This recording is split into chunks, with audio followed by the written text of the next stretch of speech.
মোৰ চেনেলটো যিসকলে চাই আছে সকলোলৈ মই পোনপ্ৰথমতে মোৰ চেনেললৈ স্বাগতম জনাইছো।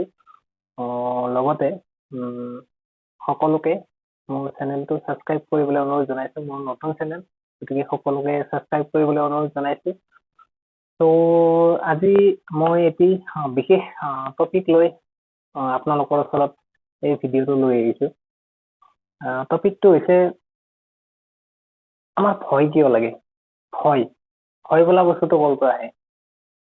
ভয় মানে যেনেকে আমাৰ ভূতৰ প্ৰতি ভয়, পৰীক্ষাৰ ৰিজাল্ট দিব তাৰে প্ৰতি ভয়, বিভিন্ন আমাৰ দৈনন্দিন জীৱনত কিবা এটা মই ভুল কৰিছো সেইটোক লৈ ভয়। মানে আমাৰ ভয়টো ক'ৰ পৰা? আমাৰ বডিত এনেকুৱা কি ঘটনা ঘটে যাৰ কাৰণে আমাৰ ভয় লাগে? ভয়টো ক'ৰ পৰা আহে? সেই বস্তুটোৰ ওপৰত মই কথাখিনি ক'বলৈ গৈ আছো। যদি মানে আপোনালোকে এই বস্তুটোৰ প্ৰতি ইণ্টাৰেষ্টেড, ভিডিঅ'টো শেষলৈ চাওক।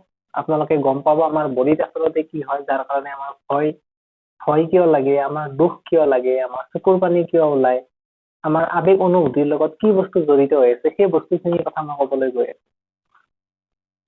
প্ৰথম কথা মই এটা কথা কওঁ, বহুত মানুহৰে এনেকুৱা থাকে যে চবৰে হয়তো প্ৰত্যেকৰে নিজৰ নিজৰ গাঁও বা নিজৰ নিজৰ কিছুমান এনেকুৱা জেগা কিছুমান আছে যে বহুতে কয় যে সেইফালেদি নাযাবি, বা সেই বাঁহৰ তলেদি নাযাবি, বা সেই গছডালৰ তলেদি নাযাবি, সেনেকুৱা কথা কিছুমান কয়।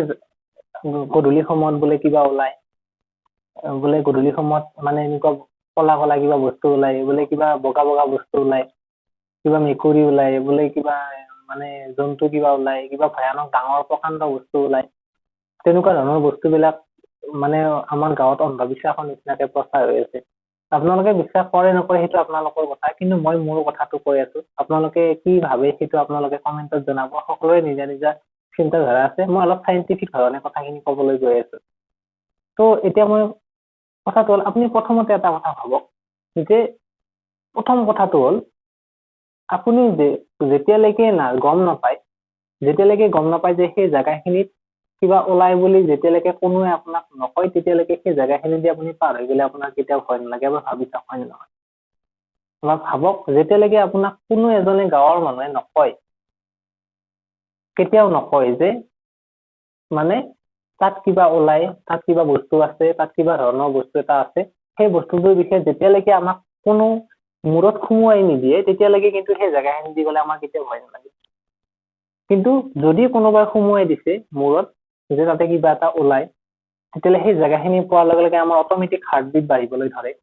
পাৰিলে সেই জেগাখিনি পোৱাৰ লগে লগে আমি খুব জোৰকে দৌৰি যাম। তাতে যদি সেইখিনিত যদি বাঁহখিনি আছে, বাঁহখিনি যদি কেৰ কেৰ মেৰ মেৰ শব্দ কৰে, তেতিয়াহ'লেতো আৰু ক'বই নালাগে, একেবাৰে অৱস্থা আমাৰ বেয়াই হৈ যায়। তেনেকুৱা পৰিস্থিতি কিছুমানৰ সৃষ্টি হয়। এইটো মেক্সিমাম মানুহৰে আছে, বহুত মানুহৰে আছে, মোৰ নিজৰ গাঁৱতো আছে। চবৰে এই মানে পৰিঘটনাটো সংঘটিত। বেছিভাগ মানুহৰে 90% মানুহে হয়তো তেনেকে ভাবে। এতিয়া কথাটো আচলতে কি? আমি আচলতে এই ভয় কিয় লাগে? ভয় লাগিলে আমাক দেহটোক কোনে কণ্ট্ৰল কৰে, বা খং উঠিলে আমাক কোনে কণ্ট্ৰল কৰে? এই বস্তুবিলাকৰ বিষয়ে মই অকণমান ক'বৰ কাৰণে যত্ন কৰিছো। এতিয়া কথাটো হ'ল, প্ৰথম কথাটো, আমাৰ দেহত কিছুমান হৰমন থাকে। আমাৰ দেহটোক নিয়ন্ত্ৰণ সমন্বয় কৰি ৰাখিবৰ কাৰণে কিছুমান হৰমন থাকে। যেনেকে আমি সৰুৰ পৰা ডাঙৰ হৈছো, ডাঙৰ হ'বৰ কাৰণে আমাৰ এটা হৰমন আছে, সেইটো হৈছে বৃদ্ধি হৰমন, যিটো আমাৰ মূৰত থাকে পিটুইটাৰী গ্ৰন্থি বুলি। সেই গ্ৰন্থিটোৱে নিঃসৰণ কৰে, পিটুইটাৰী গ্ৰন্থিয়ে বৃদ্ধি হৰমন নিঃসৰণ কৰে। ঠিক তেনেকে থাইৰয়ড গ্ৰন্থিয়ে থাইৰক্সিন হৰমন নিঃসৰণ কৰে। ঠিক তেনেকে আমাৰ যে কিডনী দুটা আছে, সেই কিডনী দুটাৰ ওপৰত এটা গ্ৰন্থি আছে যাক কিডনীক বৃক্ক বুলি কোৱা হয়। বৃক্কৰ ওপৰত থকা গ্ৰন্থি অধিবৃক্কীয় গ্ৰন্থি বুলি কয়, এড্ৰিনেল গ্লেণ্ড বুলি কয় ইংৰাজীত। আৰু সেই এড্ৰিনেল গ্লেণ্ডে এটা হৰমন নিঃসৰণ কৰে। একচুৱেলি দুটা হৰমন নিঃসৰণ কৰে, এড্ৰিনেলিন আৰু নৰ এড্ৰিনেলিন। তাৰে মই এড্ৰিনেলিন হৰমনৰ কথা ক'বলৈ গৈ আছো। এড্ৰিনেলিন হৰমন নিঃসৰণ হয়। সেই এড্ৰিনেলিন হৰমনে আমাৰ বডিত সেই সংকটময় মুহূৰ্তবিলাকত কাম কৰে। কেনেকৈ কাম কৰে? সেই এড্ৰিনেলিন হৰমনটোৱে যেতিয়া আমি আপোনালোকে মন কৰিব, যেতিয়া মানে ভয় লাগে তেতিয়া অট'মেটিকেলি আপোনাৰ বুকুত ঢিপঢিপনি বাঢ়ি যায়। সেই জেগাখিনি পাৰ হ'বলৈ ধৰোতে বুকুৰ ঢিপঢিপনি বাঢ়ি যায়, উশাহ নিশাহটো ঘন হ'বলৈ ধৰে, খুব জোৰকে ঘনকে উশাহ ল'বলৈ ধৰে। তাৰপিছত আপোনাৰ বডিত এনেকুৱা এটা এনাৰ্জি সৃষ্টি হয় যে আপুনি একদম তৰা নৰা ছিঙি দৌৰিবৰ কাৰণে যত্ন কৰে, মানে আপোনাৰ গাত ইমান এনাৰ্জি ক্ৰিয়েট হৈ যায়। এইটো ক'ৰ পৰা আহে সেই এনাৰ্জিটো? আচলতে সাংঘাতিক এনাৰ্জি আহি যায়। আপুনি বিশ্বাস কৰিব, মই এটা ইনচিডেন্ট কৈছো। আপোনাক যদি নৰ্মেলি ধৰি লৈছো কিবা টেমা এটা দিছে, যিকোনো টেমা এটা দিছে, সেই টেমাটো ধৰি লৈছো মই হাতত যিটো হেলমেটটো আছে, এই হেলমেটটোক মই এনেকে হেঁচি চেপেটা কৰিব লাগে, মই নোৱাৰো চেপেটা কৰিব।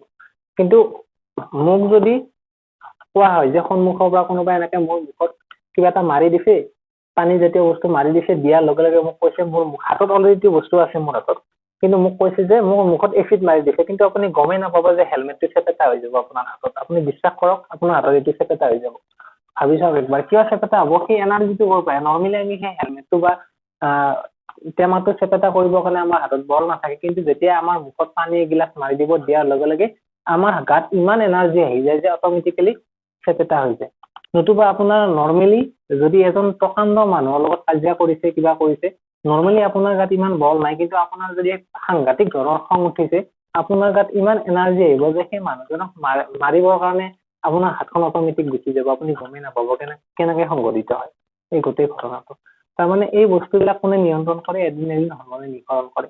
আমাৰ দুখ, যেতিয়া আমি আমাৰ দুখ লাগে, যেতিয়া আমাৰ চকু পানী ওলাই, সেই বস্তু নিয়ন্ত্ৰণ কৰে এড্ৰিনেলিন হৰমনে। এই এড্ৰিনেলিন হৰমনে কেনেকৈ কাম কৰে? এই যেতিয়া এই সংকটময় অৱস্থা হোৱাৰ লগে লগে আমাৰ বডিটোক যথেষ্ট এনাৰ্জিৰ প্ৰয়োজন হয়, যথেষ্ট শক্তিৰ প্ৰয়োজন হয়। সেই শক্তিখিনি পুৰাব আমাৰ কোষ বিলাকত শক্তি উৎপন্ন হয়। গতিকে কোষ বিলাকত শক্তি উৎপন্ন হবৰ কাৰণে কোষ বিলাকত খাদ্যৰ যোগান ধৰিব লাগিব। যোগান ধৰিব তেজে। এতিয়া তেজক চলাচল কৰি আছে আমাৰ হাৰ্টটোৱে, হৃদপিণ্ডটোৱে আমাৰ চলাচল কৰি আছে, আৰু হাৰ্টটো এনেকে পাম্প হৈ থাকে। পাম্প হৈ থাকিলে হাৰ্টটোৱে তেজ চলাচল কৰি আছে। এতিয়া কথাটো হ'ল, তাৰোপৰি আমাৰ দেহত শক্তি উৎপন্ন হবৰ কাৰণে অক্সিজেনৰ প্ৰয়োজন। যেতিয়া হাৰ্টটো পাম্প হবলৈ আৰম্ভ কৰে, তেতিয়া তেজ চলাচল হয়। কিন্তু যেতিয়া আমাক বেছি এনাৰ্জিৰ প্ৰয়োজন হয়, সেই আতংকময় মুহূৰ্তবিলাকত আমাক যথেষ্ট এনাৰ্জিৰ প্ৰয়োজন হয়। সেই এনাৰ্জি খিনি পুৰাবৰ কাৰণে আমাৰ দেহত তেজৰ সোঁতটোৰ বৃদ্ধি হবৰ প্ৰয়োজন হয়, মানে তেজৰ সোঁতটো বাঢ়িবৰ প্ৰয়োজন হয়। আৰু বাঢ়িবৰ কাৰণে এক্সট্ৰা এনাৰ্জিৰ প্ৰয়োজন হয়। সেই এক্সট্ৰা এনাৰ্জিটো এই এড্ৰিনেলিন হৰমনে দি দিয়ে। মানে এড্ৰিনেলিন হৰমনে ডাইৰেক্টলি হাৰ্টত এফেক্ট কৰে, তেজৰ জৰিয়তে আহি হাৰ্টৰ পাম্পটো বঢ়াই দিয়ে। পাম্পটো বঢ়াই দিলে খুব জোৰকে হাৰ্টটো বিট হবলৈ আৰম্ভ কৰে। তাৰ লগতে যিহেতু আমাৰ শক্তি উৎপন্ন হবৰ কাৰণে অক্সিজেনৰ প্ৰয়োজন, গতিকে আমি উশাহ নিশাহৰ জৰিয়তে অক্সিজেন পাওঁ। লগে লগে হাৰ্ট বিটটো বঢ়াৰ লগে লগে অক্সিজেনৰ প্ৰয়োজনটো বাঢ়ি যায়। লগে লগে আমাৰ দেহত মানে অক্সিজেনৰ মানে উশাহ নিশাহটো ঘন হবলৈ আৰম্ভ কৰে। সেইকাৰণে সেই মুহূৰ্তবিলাকত, তেনেকুৱা পৰিৱেশ বিলাকত আমাৰ কি হয়, মানে যথেষ্ট তাৰমানে হাৰ্ট বিটটো বাঢ়ি যায়, উশাহ নিশাহটো ঘন হবলৈ আৰম্ভ কৰে। তাৰপিছত আমাৰ শৰীৰ এটা বিকৃত অৱস্থাৰ সৃষ্টি হয়, মানে শৰীৰটোৰ দেহৰ অংগ পতংগ বিলাক সাংঘাতিক ধৰণৰ বিকৃতি এটা সৃষ্টি হয়। তাৰমানে কোনটো অংগ কোনপিনে ভাল যাব কোনো ঠিক নাথাকে। তাৰমানে মুখখনৰ এক্সপ্ৰেছন চেঞ্জ হৈ যাব, তেনেকুৱা ধৰণৰ পৰিস্থিতি এটা সৃষ্টি হৈ যায় তেনেকুৱা মুহূৰ্ত বিলাকত।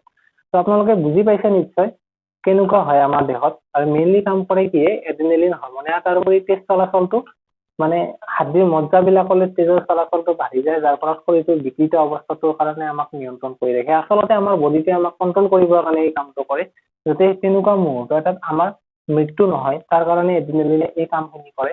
নহলে আমি সেনেকুৱা পৰিৱেশ এটা যদি সৃষ্টি হয়, সেনেকুৱা মুহূৰ্ত যদি আমাৰ দেহত এড্ৰিনেলিন হৰমনে কাম নকৰে, তেতিয়াহ'লে আমাৰ হাৰ্ট বিটটো যদি কণ্ট্ৰলত নাহে, তেতিয়াহ'লে মানে সেই মানুহজন মৰি যায়। তেতিয়া যিটো আমি চক খোৱা বুলি কওঁ, সেই মানুহজন মৰি যাব পাৰে, বা চাইকলজিকেল ইফেক্ট আহি যাব পাৰে সেই মানুহজনৰ ওপৰত। কথাখিনি বুজি পাইছে নিশ্চয়। এতিয়া আহিছো অকণমান ভূতৰ কথাটো কৈছো। ভূত বোলা বস্তু তেনেকুৱা একো নাই, আমাৰ এইটো আমাৰ চাইকলজিকেল ফৰ্ম এটা। যেতিয়ালৈকে মানুহ এজনে আমাক নকয়, তেতিয়ালৈকে আমাৰ মূৰত সেই বস্তুটো নাহে।